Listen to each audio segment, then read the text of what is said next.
Hey guys, it's Chris. Today we are going to be taking a look at how to get your tablet out of airplane mode. This is something that most of you will never see, but you may see it pop up every once in a while, and it's a really easy fix when it happens, so let's get started. So the sign that your tablet is in airplane mode is that you'll get this Wi-Fi error accompanied by a loud alarm. So the way to fix this is we need to swipe down a couple of times from the top of the screen until we see three icons appear up near the top. You'll have a Wi-Fi symbol on the left, and then in the middle you'll either have an airplane or an auto rotate button. So if it's an auto rotate button, you don't have to do anything, but if it's an airplane, we have to turn this off by tapping it once.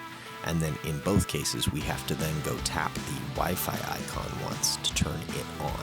So once this is on, we can tap somewhere else on the screen to dismiss that. And then you'll see up in this upper right-hand corner here, we have a yellow C. That means our command center is now connected.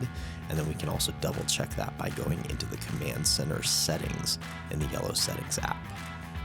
So as you guys can see, this is a really easy process, but if you've got any questions on it or any of your other RVI products, don't hesitate to reach out. We're available by phone, chat, or email. And in the meantime, happy RVing.